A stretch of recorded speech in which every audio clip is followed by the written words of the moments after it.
Hello friends, I am from the इनब।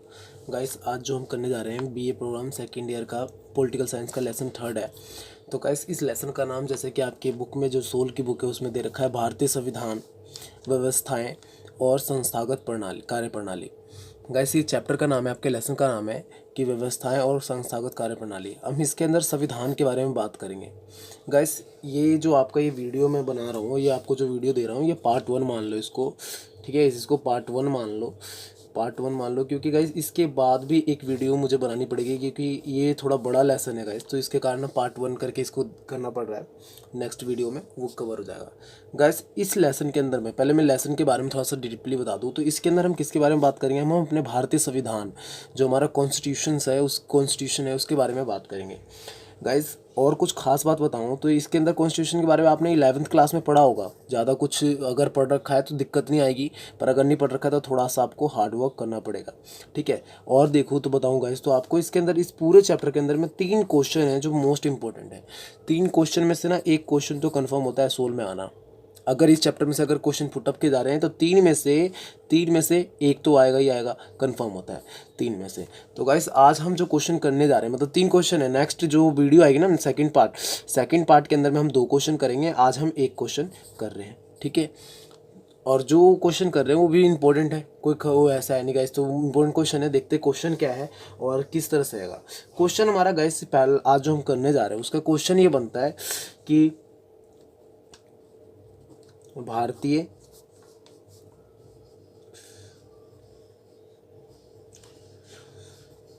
संविधान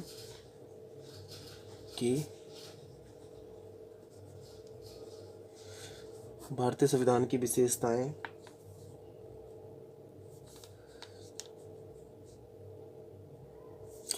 normally guys question ये बनता है भारतीय संविधान की विशेषताएं। इसके अंदर थोड़ा सा और कई बार जोड़ भी देता है, एम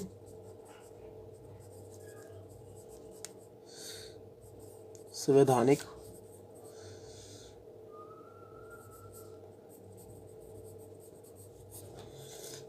प्रावधान। ये थोड़ा सा जोड़कर बड़ा कर देता है कि भारतीय संविधान की विशेषता क्या है और उसके संवैधानिक प्रावधान क्या क्या दिए गए हैं उसके अंदर में, किस तरह का ना कानूनी तौर से प्रावधान दिए गए हैं, प्रावधान सॉल्यूशंस दी गई हैं, इसके बारे में बात करता है। ये एक क्वेश्चन के तौर पर उभरता है गाइस, और ये इंपॉर्टेंट है। ठीक है गाइस, तो इसको थोड़ा ध्यान से करना, इंपॉर्टेंट है। और देखो गाइस, जब हम इस क्वेश्चन के बारे में बात करते हैं, भारतीय संविधान की विशेषताएं, संवैधानिक प्रावधान, तो इसके अंदर कुछ पॉइंट्स हैं, इंपॉर्टेंट पॉइंट्स हैं, आज हम उनको कर लेते हैं। ठीक है, जिससे आपका ये लेसन मतलब ये क्वेश्चन क्लियर हो जाए। और इंपॉर्टेंट क्वेश्चनों में से 3 क्वेश्चन, जैसे मैंने आपको पहले बता दिया हूँ, 3 क्वेश्चन हैं। 3 में से आज हम 1 कर रहे हैं, नेक्स्ट वीडियो हम 2 करेंगे। और ट्राई करूँगा गाइस अपना रेगुलर आपकी वीडियो में पुट डालूँ। ठीक है, जिससे आपको कोई दिक्कत ना हो। ठीक है, मैं रेगुलर वीडियो पुटअप करूँ। ठीक है, और गाइस, अभी तक आप में से किसी ने सब्सक्राइब नहीं किया चैनल को तो प्लीज़ यार सब्सक्राइब कर लें, और अपने दोस्तों को शेयर करें, लाइक करें, सब्सक्राइब करें। ठीक है, अपने दोस्तों को बताएं कि वो भी वीडियो को देखें यार। दी इन आप यार आपको फ्री ऑफ कॉस्ट प्रोवाइड करवा रहा है, ऑनलाइन वीडियो दे रहा है आपको। तो यार प्लीज़ यार कम, और welcome our channel, and most welcome यार। आप सभी आओ और सब्सक्राइब करो यार, लाइक करो। ठीक है, चलो गाइस, अब 2 सेकंड आपको मैं पहले पॉइंट सारे बना लेता हूँ, फिर आपको जल्दी जल्दी वीडियो समझने में आसानी होगा। ऐसे आपको टाइम भी बचेगा और मेरा भी टाइम बचेगा। फ्रेंड्स, यहाँ से हम पॉइंट्स करते हैं। तो जैसे कि पॉइंट 1 और एक पॉइंट करते हैं हम। ये भारतीय संविधान की विशेषताएं और अहम संवैधानिक प्रावधान। ठीक है, इसमें पहला पॉइंट आता है विश्व का सबसे बृहत संविधान। जैसे कि गाइस आपको मैं बता दूं कि भारत का जो संविधान है वो विश्व का सबसे बड़ा संविधान है। आपको सबको पता होगा, आपने कई बार पढ़ा होगा। तो इसके अंदर खास बात क्या है कि टोटल 395 क्या है, धाराएं हैं। ये 395 धाराएं हैं, जिसके अंदर ना 22 भाग है। ये टोटल कितने पार्टों में डिवाइड है? तो टोटल 22 भाग में डिवाइड है। ठीक है, 22 भाग में डिवाइड है, और 9 अनुसूचियां हैं। 9 अनुसूचियां हैं। ठीक है, इस तरह से मतलब भारत का संविधान सबसे बड़ा संविधान है, जिसके इसी के अकॉर्डिंग ना अगर मतलब दूसरे देशों से कंपेयर करते हैं तो वहीं अमेरिका के संविधान में ना 7 धाराएं हैं। ठीक है, 7 धाराएं हैं। नेपाल के संविधान में 14 हैं, चीन के संविधान में 106 हैं, ऑस्ट्रेलिया के संविधान में 146 है, और उसी तरह करते कनाडा में भी 146 है, तथा दक्षिण अफ्रीका में 153 है, और रूस में 174 है। तो इस तरह से मतलब बात की गई है गाइस कि हमारा संविधान बाकी के मुकाबले बहुत बड़ा संविधान है। ठीक है। तो ये संविधान की विशेषता है। सबसे पहला क्या आ जाएगा पॉइंट, विश्व का सबसे बड़ा संविधान, जिसमें आप ये बता सकते हो कि भारतीय संविधान में 395 धाराएं, 22 भाग और 9 अनुच्छेद हैं। ठीक है। अगला आप पॉइंट की ओर करते हैं गाइस, क्योंकि थोड़ा टाइम का शॉर्टेज है तो फटाफट हम करते हैं पॉइंट्स आगे। कहता है लिखित एवं निर्मित संविधान। आपको पता होगा गाइस कि भारतीय जो संविधान है वो लिखित रूप में है, लिखित रूप में है। तो गाइस हमारा भारत ना पहला विश्व का ऐसा संविधान है जो लिखित रूप में, मतलब ऐसे कई सारे संविधान है जो लिखित रूप में, पर भारतीय संविधान को मूलभूत किया गया क्योंकि ये ना लिपिबद्ध किया गया, लिख के अलग अलग लैंग्वेज अलग अलग देशों से कॉपी भी किया गया ना, तो उसे लिखित रूप में कन्वर्ट किया गया, देन उसको यूज में लाया गया। ठीक है। वही अमेरिका के संविधान भी लिखित रूप में है। कहा जाता है ना कि जो संविधान है लिखा तो गया, मान लो हमने कोई ड्राफ्ट मतलब कोई पेज बना लिया, उसको आने वाले टाइम के साथ ना अपडेट करने के लिए क्या हुआ, धीरे धीरे धीरे धीरे उसमें चेंजेस की जाने लगी। जैसे अमेरिका का भी ना जो लिखित संविधान तो है, और उसके साथ साथ क्या हुआ, आने वाले समय में जरूरत के हिसाब से, लोगों के हिसाब से वो चेंज किया जाने लगा। तो भारतीय संविधान भी कुछ इसी प्रकार से बताया हो गया उसमें। कहता है जन निर्मित संविधान। गाइस आपको बता दूं कि हमारे संविधान का निर्माण किसने किया, तो संविधान सभा ने। ठीक है। संविधान सभा के द्वारा हमारा किस संविधान का निर्माण किया गया। ठीक है। संविधान सभा के द्वारा निर्माण किया गया। संविधान सभा के जो सदस्य थे वो कैसे चुने गए, तो भाई इलेक्शन जैसे भी मतलब चुने गए। कांग्रेस पार्टी के ज़्यादातर सदस्य थे। ठीक है। कांग्रेस पार्टी के ज़्यादातर सदस्य थे, तो उसको उस समय मतलब आज़ादी के टाइम में जब 1949 में लागू हुआ हमारा संविधान, 1949 में बनकर तैयार हुआ, 1947 से काम चल रहा था। ठीक है। तो उस समय क्या हुआ, जन निर्मित, लोगों के बीच में से लोगों को चुना गया, जन नेताओं को चुना गया, और उन्होंने ये भारतीय संविधान का निर्माण करने में अपना सक्षम भूमिका निभाई। ठीक है। उसी के बाद अगला आता है गाइस, आपका अगला पॉइंट आएगा संपूर्ण प्रभुत्व और संपन्न लोकतंत्र धर्म संपूर्ण प्रभुत्व, संपन्न लोकतंत्र, धर्मनिरपेक्ष, समाजवादी गणराज्य। गाइस इसके अंदर टोटल 3 चीज़ के बारे में बात करते हैं। संप्रभुत्व, संपन्न लोकतंत्रमत, वो अजीब सा वर्ड है गाइस, वही लोकतंत्रमत। कहता है समाजवादी गणराज्य। 3 चीज़ के बारे में हम बात करेंगे, इसके अंदर 3 चीज़ों के बारे में हम पूछेंगे, 3 चीज़ों के बारे में बात करते हैं कि क्या चीज़ें कैसी थी। ठीक है। सबसे पहले जब हम बात करते हैं संपूर्ण प्रभुत्व के बारे में, पूरी तरह से प्रभुत्व, तो गाइस इसमें ना 2 पार्ट में बांटा गया, आंतरिक और बाह्य। ठीक है। आंतरिक और बाह्य, दो मतलब ना 2 पार्टों में बांटा गया कि भाई भारतीय जो है ना संपूर्ण प्रभुत्व, वो 2 पार्टों में बटा, आंतरिक और बाह्य। आंतरिक अपनी जो सीमा है, भारतीय सीमा के अंदर के जो भी है, मतलब भारतीय अंदर की सीमा के, भारतीय राज्य भारत क्या है, पूरी तरह से स्वतंत्र है, किसी के बंदिश में, किसी के दबाव में कोई भी फैसला लेने के लिए मजबूर नहीं है, ऐसा कहा गया आंतरिक सीमा। बाह्य सीमा के लिए कहा गया, बाह्य मतलब संपूर्ण प्रभुत्व में बाह्य जो था 2 पार्टों में बांटा गया। तो बाह्य वाले में क्या था कि भारतीय सीमा का जो बाहर मतलब इंटरनेशनल सीमा, अंतर्राष्ट्रीय सीमा भारत की, उसमें भी भारत का ना प्रभुत्वता पे कोई आंच नहीं आ सकता, कोई आवाज़ नहीं उठा सकता, और किसी के दबाव में कोई भी लेने के लिए, मतलब कोई भी कदम उठाने के लिए बाध्य नहीं है। और भारत को कहा गया कि ये स्वतंत्र और स्वतंत्रता प्राप्त राज्य माना गया, बाह्य सीमा के तौर पर ये हुआ। और कहता है संपन्न लोकतंत्र। तो भारत का गाइस जैसे लोकतंत्र है, लोकतंत्र क्या है, एक संपन्न लोकतंत्र जिसके अंदर में जनता स्वयं शासक को चुनती है और अपने हिसाब से शासन करवाती है। ठीक है। जैसे कि एक ना आपको इसके अंदर थॉट विचार बताऊं तो आपको इसमें एक अब्राहम लिंकन, जो अमेरिका के राष्ट्रपति हैं, अब्राहम लिंकन करके जो थे, अब्राहम लिंकन, उन्होंने क्या कहा था कि लोगों का, लोगों के लिए, लोगों में से, लोगों के द्वारा। ठीक है। एक संविधान लोकतंत्र का उन्होंने परिचय दिया था कि लोगों का, लोगों के लिए, लोगों में से, लोगों के द्वारा, मतलब लोगों का ही होगा, जो शासक होगा वो लोगों का ही होगा, लोगों में से ही होगा, लोगों के लिए ही वर्क करेगा, और आगे क्या गाइस, और वो लोगों के साथ ही, मतलब लोगों में से ही चुना जाएगा, लोगों के द्वारा ही चुना जाएगा, इस तरह से बताया गया गाइस। तीसरा आता है गणराज्य। गण मतलब होता है गाइस, गणराज्य, पहले इसको डिफाइन कर लूँ तो गण मतलब होता है लोग, गण मतलब होता है लोग, वो वाला गण नहीं भाई जो कहीं आप समझ लो गण, और राज्य मतलब होता है स्थान। ठीक है। ऐसा करके गणराज्य, लोगों का अपना राज्य होगा, लोगों का अपना स्थान होगा, कोई किसी का मतभेद नहीं, कोई किसी से भाव नहीं, अपना लोगों का राज चलेगा, लोगों में से ही चुना जाएगा, लोगों द्वारा ही राज किया जाएगा, तो ये गणराज्य कहलाया। ठीक है। अगला आता है संसदीय प्रणाली। ठीक है। संसदीय प्रणाली क्या है गाइस, तो इसका संसदीय प्रणाली की जो है चीज़ें अपनाई गई थी वो ब्रिटेन से अपनाई गई थी। कहता है इंग्लैंड के भांति भारत में भी ना संसदीय प्रणाली लागू किया गया। इंग्लैंड में भी संसदीय प्रणाली है और भारत में भी संसदीय प्रणाली है। भारत में भी एमएलए होता है, एमएलए होता है जिसे विधायक कहते हैं, या फिर एमपी होता है, मेंबर ऑफ पार्लियामेंट, ठीक है। तो एमपी सांसद जिसे कहते हैं, भारत में भी सांसद होते हैं और ब्रिटेन में भी सेम, इंग्लैंड में भी सेम सांसद होते हैं, ठीक है। कहते हैं कि ना भारत के अंदर भी मतलब ना इंग्लैंड की तरह संवैधानिक मतलब संवैधानिक तौर पर सांसद प्रणाली अपनाई गई, जिसके अंदर ना सांसद प्रणाली के तहत क्या होता है, राष्ट्रपति को एक संवैधानिक प्रावधान के तौर पर माना गया। संवैधानिक प्रधान मतलब हेड ऑफ द कंट्री के तौर पर माना गया, ठीक है। और उसके अंदर क्या आ गया था, उसका व्यवहार और जो भी चीज़ें होते हैं ना, जो भी उसकी रूल शक्तियाँ, सारे मंत्रिपरिषद के अंदर निहित की गई, ठीक है। सारे पता है क्या आपके भारत संसदीय प्रणाली के अंदर क्या होता है कि हर एक पर्सन एक दूसरे से जुड़ा हुआ है। प्रधानमंत्री की जो शक्तियां हैं वो मंत्रिपरिषद से जुड़ी हुई है, मंत्रिपरिषद की शक्तियां हैं वो राष्ट्रपति से जुड़ी हुई है, राष्ट्रपति की जो शक्तियां हैं प्रधानमंत्री, मतलब इस सब एक ना न्यायपालिका की जो शक्तियां हैं सारी एक दूसरे से अटैच हैं, तो ये संसदीय प्रणाली कहलाता है, ठीक है। आगे और करते हैं, इससे आपके करीब 13-14 पॉइंट्स हैं। अगर आप ये पॉइंट सारे कर लेते हो तो आपका मान लो कि आपके ना अच्छे खासे मार्क्स मिल जाएंगे, आपके 16 के एग्जाम में तो अच्छे खासे मिल जाएंगे, ठीक है। अगला पॉइंट आता है गाइस, अभियंता और नभियंता का समीक्षण।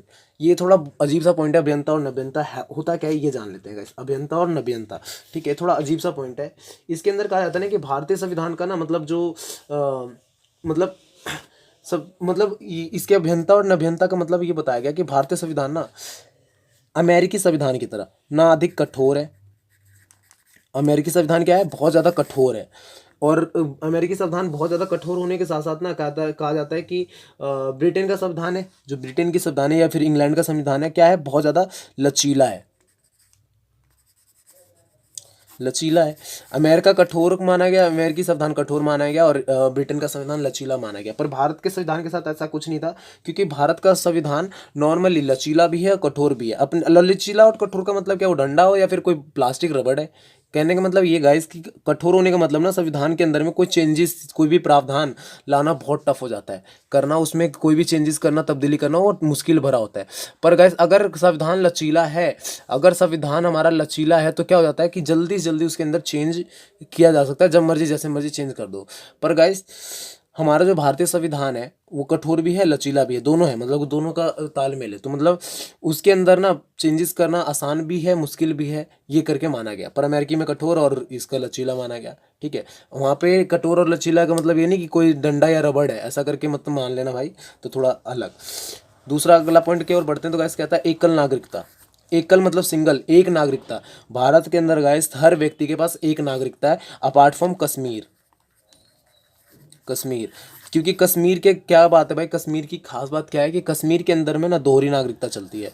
कश्मीर के अंदर में दोहरी नागरिकता चलती है, क्योंकि कश्मीर को ना अलग राज्य का दर्जा प्राप्त है, अलग भारत से वो अलग संविधान है, कश्मीर के पास अलग झंडा, अलग सब कुछ है। उसके कारण से ना वहाँ के जो लोग होते हैं, कश्मीर के जो लोग होते हैं, भारत के अंदर जो कश्मीर है, कश्मीर के अंदर के जो लोग होते हैं उनको क्या होता है, एक तो कश्मीर का नागरिकता मिलती है और दूसरे भारत के अन्य राज्यों की नागरिकता मिलती है। पर अगर मान लो गाइस जो भारत का रहने वाला है, जो दिल्ली मुंबई पंजाब कहीं का भी रहने वाला है, उसके साथ क्या होता है कि सिर्फ उसे दिल्ली का नागरिकता है, तो मतलब वो दिल्ली पूरे भारत के अंदर में चाहे पंजाब जाए, चाहे बिहार जाए, चाहे उड़ीसा जाए, चाहे कहीं भी जाए, उसको उसी नागरिकता पर से हर जगह रह सकता है। पर कश्मीर में उसको रहना अलाउ नहीं होगा।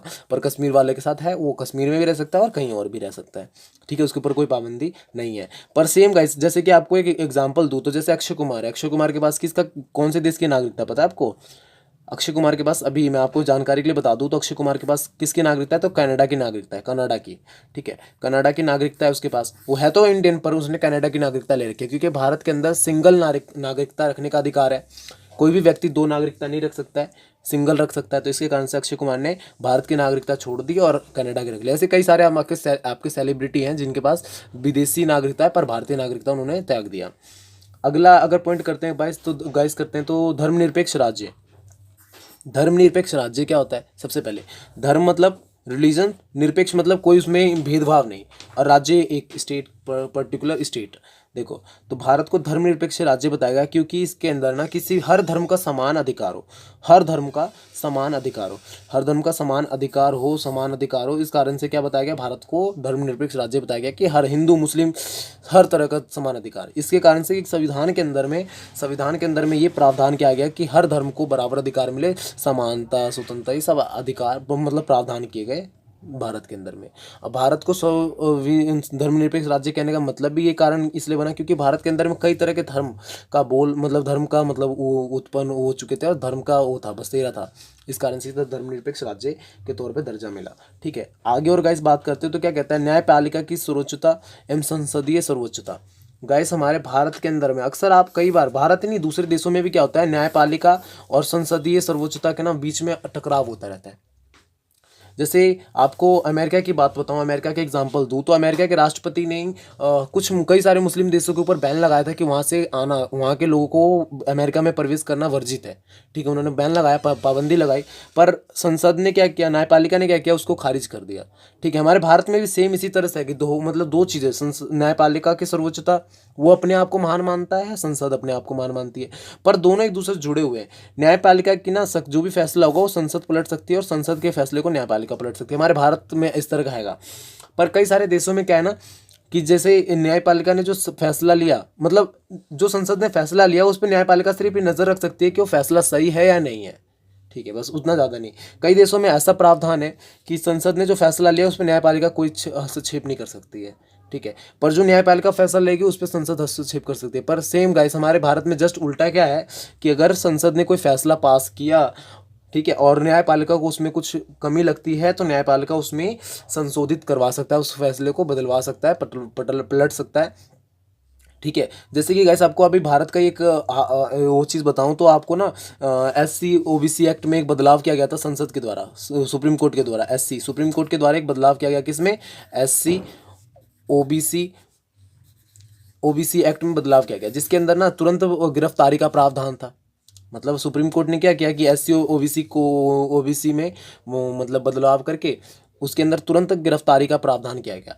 पर भाई उसके कारण ना जब बहुत ज़्यादा दंगे और फसाद होने लगे तो क्या किया हमारे संसद ने या फिर मंत्रिमंडल ने क्या किया, उसको तुरंत चेंज करते हुए तुरंत ना सुप्रीम कोर्ट के फैसले को पलटते हुए उसको छोड़ दिया। ठीक है, उसको पहले की तरह सेम बना दिया गया। ठीक है, तो इस तरह से हमारे भारत में वो करता है, पर बाकी देशों में अलग है। अगला पॉइंट अगर गाइस बात करते हैं तो ये मेन है, इंपॉर्टेंट है। अगला पॉइंट कहता है मौलिक अधिकार और कर्तव्य। गाइस आपने ये जितने भी पॉइंट्स आपको मैंने पढ़ाया ना, ऊपर से लेकर संविधान पढ़ा है, लिखित है, जन समूह, मतलब जितने भी पढ़ा है, ठीक है, एकल नागरिकता, धर्मनिरपेक्ष, ये सारे आपको पता है गाइस 11th क्लास की आप पॉलिटिकल पढ़ लो, पोल साइंस के अंदर में मिल जाएगा। 11th की पोल साइंस पढ़ लो, आपको सारा मिल जाएगा, सारा पॉइंट्स मिल जाएगा, सारा एक एक चैप्टर और अच्छे से क्लियर हो जाएगा। जिसको अगर डाउट हो ना, मैंने समझाया नहीं आ रहा हो, क्योंकि भाई आपको तो मैं क्वेश्चन की तरह समझा रहा हूँ। अगर आपको बहुत अच्छे डीपली से पढ़ना हो तो मैं आपको सजेस्ट करूँगा गाइस कि 11th की पॉलिटिकल की बुक पढ़ लो, दोनों बुक हैं, दोनों पढ़ लो, आपका अच्छे से क्लियर हो जाएगा। पूरा ये बुक क्लियर हो जाएगी आपके, ये वाली जो आपकी सेकेंड ईयर BA की है, पूरी बुक पॉलिटिकल की क्लियर हो जाएगी, 11th की क्लियर कर लो। अब देखो गाइस अगला हम बात करते हैं मौलिक अधिकार और कर्तव्य। जैसे कि पता है गाइस आपको, हमारे भारतीय संविधान में सबसे अनमोल चीज़ के तौर पर मौलिक अधिकार को माना गया, सबसे कीमती और अनमोल चीज़ के तौर पर मौलिक अधिकार माना गया। और मौलिक अधिकार होते क्या है गाइस, तो मौलिक अधिकार मतलब गाइस 6 मौलिक अधिकार दिए गए हमारे पास। 6 मौलिक अधिकार है, स्वतंत्रता, समानता, ठीक है, धार्मिक स्वतंत्रता, समानता, और भी मतलब जो भी है अधिकार, स्वतंत्रता का है, समानता का है, धर्म के विरुद्ध अधिकार है, मतलब संवैधानिक उपचार का अधिकार है, संपत्ति का अधिकार है, संस्कृति एवं शिक्षा का अधिकार है, ठीक है, धार्मिक स्वतंत्रता का अधिकार है। ये 6 जो भी हैं गाइस, मतलब 6 जो भी हैं आपके पास, 6-7 जो भी हैं, जिसमें से एक संपत्ति का अधिकार, पहले 6 थे, मतलब 7 थे, जिसमें संपत्ति का अधिकार हटाकर 6 बचे हुए हैं। तो 6 के 6 गाइस आपके लिए बहुत मतलब हर लोगों के लिए बहुत ज़रूरी है। ठीक है, और ये हर भारत के हर एक नागरिक को मिला हुआ है, स्वतंत्रता, समानता, संवैधानिक जो भी है, जो भी वटेवर, 6 के 6 सभी नागरिक को मिले हुए हैं। आप क्या करोगे इस वाले पॉइंट में, 6 को 6 डिफाइन कर पाओ तो कर दो, बहुत अच्छी बात है। आप 11th की बुक में से पढ़ लेना, ज़्यादा अच्छे से क्लियर हो जाएगा। और टाइम, क्योंकि वीडियो यार बहुत बड़ी बन जाती है तो वो, और आप सब उतने ज़्यादा सब्सक्राइब भी नहीं कर पाते हो, तो जिसके कारण ना थोड़ा सा एक डीमोटिवेट हो जाते हैं यार। जो भी आपके मेरे फ्रेंड्स हैं, जो मिलके हम करते हैं, जो हमारे ग्रुप है, जो करता है इस वीडियो को बनाने के लिए हेल्प करता है, वो डीमोटिवेट हो जाता है। आप सब्सक्राइब, लाइक, शेयर नहीं कर पाते हो यार। प्लीज़ यार एक सब्सक्राइब, लाइक, शेयर तो बनता है ना, आप कीजिए, जिससे हम मोटिवेट हों और आपको जल्दी जल्दी बता सकें और अच्छे से बता सकें। तो मौलिक अधिकार में हम क्या बताएंगे पहले, कि अगर मौलिक अधिकार वाला पॉइंट लिखते हो ना, ये वाला पॉइंट इस वाले क्वेश्चन के तहत में, तो आप क्या बताओगे कि पहले 5 लिख दो, 6 लिख दो समानता, तो उसके अंदर थोड़ा थोड़ा एक एक लाइन करके बताओ, 6 के 6 कि समानता का अधिकार है, स्वतंत्रता का अधिकार है, सांस्कृतिक शिक्षा का अधिकार है, संपत्ति का अधिकार था पर अब है नहीं, ठीक है, संवैधानिक उपचार का अधिकार है, और धार्मिक स्वतंत्रता का अधिकार है। ये सारे 7 तो बता दो, चल जाएगा। और बताने के बाद आप ये बता सकते हो कि जो ये वाला अधिकार कब कार्य में नहीं रहता, जब आपातकाल लागू होता है। आपातकाल के दौरान ये मौलिक अधिकार किसी भी काम के नहीं होते, निषेध हो जाते हैं, खत्म हो जाते हैं। अगला पॉइंट की ओर बढ़ते गाइस, कहता है राज्य के नीति निर्देशक तत्व। राज्य के नीति निर्देशक तत्व और उसके बाद अगला पॉइंट आता है केंद्रीय संघ। और ये 3 पॉइंट बचते हैं गाइस, ये तीनों भी इंपॉर्टेंट है। क्यों इंपॉर्टेंट है तो ये बात करते हैं हम। कहते हैं राज्य के नीति निर्देशक तत्व, एक स्टेट को किस हिसाब से चलना चाहिए, एक देश को किस हिसाब से चलना चाहिए, उसके नीति निर्देशक तत्व के हम जब बारे में बात करते हैं तो कहलाता है राज्य के नीति निर्देशक तत्व। ठीक है, अगला पॉइंट की ओर बढ़ते हैं तो कहता है केंद्रीय भूत संघ। केंद्रीय भूत संघ क्या होता है गाइस, हमारे भारत के अंदर में 2 तरह से राज की जाती है, एक केंद्रीय शक्ति कहलाती है, एक केंद्रीय शक्ति कहलाती है, दूसरा राज्य शक्ति कहलाती है। ठीक है, जैसे मोदी जी जो अभी हैं आपके, मोदी जी क्या हैं, वो केंद्रीय शक्ति के तौर पर माने गए, और जो अलग अलग स्टेट में जो मंत्री है, मुख्यमंत्री है, वो क्या माना गया, राज्य स्तर पर माना गया। तो हमारे भारत के अंदर में 2 शक्तियां डिवाइड होती हैं, केंद्रीय और राज्य, जो दोनों मिलकर कार्य करती हैं। आगे और बात करते हैं गाइस, तो हमारा क्या होता है, लोक कल्याणकारी राज्य। भारत को एक लोक कल्याणकारी राज्य का दर्जा दिया गया। क्यों गाइस, क्योंकि भारत का जो मतलब स्वरूप था वो सभी लोगों के लिए एक समान बनाया गया, और सभी लोग एक साथ रह सके, सभी लोग एक साथ वर्क कर सके, इसके स्ट्रक्चर पे ढाला गया। ओके गाइस, ये टोटल गाइस आपका ये क्वेश्चन हमने किया, भारतीय संविधान की विशेषताएं एवं संवैधानिक प्रावधान। गाइस आपको दी इन अप के थ्रू से आपको हर एक चैप्टर का वीडियो मिलेगा, first year, second year, third year. तो गाइस आपसे बस इतनी रिक्वेस्ट है यार कि आप प्लीज़ ना हमारे चैनल को सब्सक्राइब तो करता है यार, सब्सक्राइब तो बनता है यार, एक सब्सक्राइब, एक लाइक और एक शेयर यार, इतना तो कर सकते हो। और हर एक शेयर, हर एक लाइक, हर एक सब्सक्राइब के बाद ना हम मोटिवेट होते हैं और ज़्यादा से ज़्यादा वीडियो डालने की कोशिश करते हैं। और गाइस मैं ट्राई करूँगा कि रोज़ आपको एक वीडियो, 2 वीडियो मिले, जिससे आपका भी सिलेबस खत्म हो सके। और मार्च अप्रैल से ही आपका पेपर है। ठीक है, थर्ड ईयर वालों का तो 31 मार्च से ही है। ठीक है, तो और बहुत बड़ी बात है यार, पेपर शुरू होने वाला है, तो अभी से स्टडी स्टार्ट कर दो, जिसने नहीं किया। आपके दोस्त हैं उनको भी सजेस्ट करो यार, देखें वीडियो, ऑनलाइन पढ़े, ज़्यादा अच्छा रहेगा। Thank you guys for watching us and don't never forget to subscribe us यार। Thank you so much.